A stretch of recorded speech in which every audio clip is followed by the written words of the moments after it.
We all seem to love a good find out season story.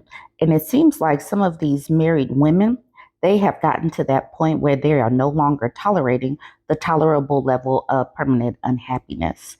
This man posted in the Guy Cry subreddit saying, "My wife and I just called it quits."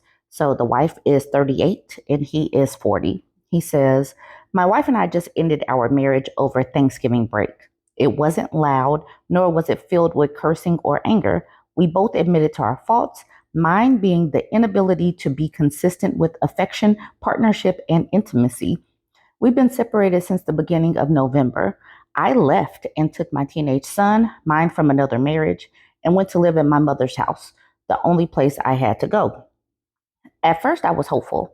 We had discussed taking time apart so that we could both work on our issues. I made a plan to find my own place, to start going back to therapy, and start going to the gym. I'm a big guy, 6'2", weigh 420 pounds, but I've lost 50 pounds since February. We gave each other space and time, but every time we talked, it seemed like things got a little worse than they were before. Fast forward to last week. We were both off work. She works at the local college, and I work at a local public school. And we were cordial with each other. I got to see my little girl over break, and my wife and I took her to see some Christmas lights when the weekend came around. We had dinner afterward and talked a bit. My wife says she missed me, but she didn't miss everything else. I told her that I wanted to save up some money and go to a couples retreat next year to help us get us back on track. When dinner was over, we actually hugged in the parking lot. I felt a glimmer of hope. When we both got back and talked again, she apologized for hugging me and I told her not to be sorry, that I didn't take it as some kind of attempt to reconcile on her part, and that I really needed a hug. She said she did too. But the more we talked, the worse things got. She said that I had hurt her too many times by promising to change and then never changing. I confess I did and still asked her to come back. She told me that she had a hard time believing that I could ever change. We started discussing how we would proceed with the divorce, whether to go ahead and get divorced and see if we could reconcile later. I asked her if she wanted to do that so we could see other people, and then she confessed to me that some guy had asked her on a date and she was considering it. I was devastated. Not that some guy asked her, but because I had neglected her to the point where another guy could make her turn her head. I told her how badly I was hurting, and she apologized. To explain the next part, let me first say I believe in God, and I believe He speaks to us. You might interpret this differently if you don't believe, but that's okay. I tried to sleep. I had a dream about a huge building made of glass and steel, something beautiful that would have taken a long time to plan and build, except it was on fire and utterly destroyed, collapsed in on itself. I watched as people gathered around talking about what a shame it was and how much it was going to cost to rebuild it. Then the voice said, "Watch." The fires went out, the smoke settled, and then piece by piece, the rubble cleared. The shards of glass and broken bricks disappeared one by one until all that was left was an empty lot. I woke up and I knew in my heart what God was telling me. Sunday morning, I messaged my wife and told her what I had seen and that we were officially over. It hurt her deeply. We both went to separate churches that morning. At the one I went to, the preacher talked about how God speaks to us in dreams. I went to the altar and knelt and cried and prayed for God to lead me through this. After church, my wife messaged me back and told me that I was right, that we were over. She said that God would let someone hurt you until you realized it was time to leave. We saw each other today, 4 days later, when I met with our daughter. When I met her with our daughter. She asked me later after that if I was okay. I told her that I was not and that I broke down every time I thought of her. I asked her if we could still be friends, and she said she would like nothing better. My heart aches. I have chased this woman for years, had a child with her, bought a house with her, made a family with her. And when I finally got her, I let her down and took her for granted. I stopped loving her like I should have and finally lost her. Don't be like me. If you find someone who truly loves you, show them that you love them in return every day. Get up and make the effort to be a good partner. Show them that they are wanted and appreciated. It makes a difference. So this man made himself this cautionary tale. And he's like, don't be like me. But when men tell these stories, they leave out so much. Like, what did he do? What does I stop loving her like I should and finally lost her mean? What does that even mean? And in his very first paragraph, he says, mine being the inability to be consistent with affection, partnership, and intimacy. What does that even mean?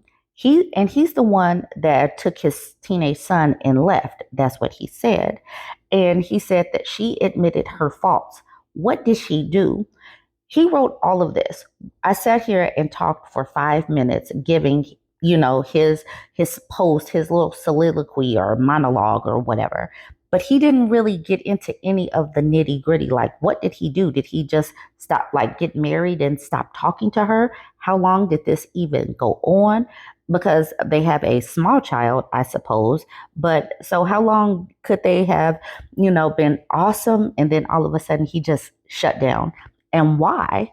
How are any men in this guy cry subreddit supposed to take this as a cautionary tale to not be like him when he's not even admitting what he did? Men can sometimes not really be the best storytellers or narrators, but so many of them get on to these posts and like, don't be like me. Why are so many of them still blindsided that women are finally getting to that point of no return, especially when he said it wasn't loud nor was it filled with cursing or anger. That's what when women stop talking, when women stop voicing what's going on, that is where women are planning an exit. That's when it is completely done. When women are like fussing, nagging, or whatever, like that's when they're still invested. That's when they're still trying to make it work. But when they get to the point where it's like, I bet I ain't gonna say nothing else, that's when you know it's over. Let's look at some of these comments. Toxico Man says, dude, I hope you find peace. I did something like this once. Turn my crap around and I'm appreciating this one lot. Maybe there's joy at the end of this broken world for you. Keep working on yourself. I'd hug you if I could. And then the OP says, thank you, friend. I have a plan and a lot of work ahead of me. All I have is time and my kids. I'm going to do my best. Try Girl says, we're here to support you along your new adventure, trying to put a positive spin on it, but not trying to take away from or minimize your pain and hurt feelings and heartache. And the OP says, thank you. I appreciate the positivity. I certainly need it. This is truly a new adventure and a journey to discover a better version of myself. Try Girl says, I have a feeling in a year plus, once you get past that first year, you'll notice a more significant shift in yourself. You'll start walking a little taller, breathing a little deeper, having greater self respect and self reflection, discovering new internal boundaries that you no longer want to allow in your life from other people and preferences of how you want to be treated. And as a result, enjoyment, spending time alone, and greater fulfillment when you do spend time with your friends and family. Overall, a greater self-induced satisfaction that I have seen in people that arises when they encounter painful situations like yours. And they regroup and grow through it, and then they come out even stronger on the other side. Just wait. I think you got way more to look forward to than you might be aware of. And despite all of the I have experienced in my life, things have only gotten better for me each year. So I will speak that positivity over your life and hope that the same greatness happens for you too. Now, this woman is talking to him and giving this rah rah speech, and that is fine and good. But this man admitted that he wasn't affectionate. He didn't love his wife like he should have. He did all of these things. So it's not about him creating boundaries. It's about him stop punching himself. He's punching himself, and then it's like, oh my God, it hurts. It hurts. Oh. So basically, he just needs to be a better version of himself and not hurt himself because he's the one that did this to their relationship. The fault on her part was probably getting mad at the lack of affection and attention and love, and he's the cause of it. So he just needs to be better. He needs to have some boundaries with himself and do better by himself.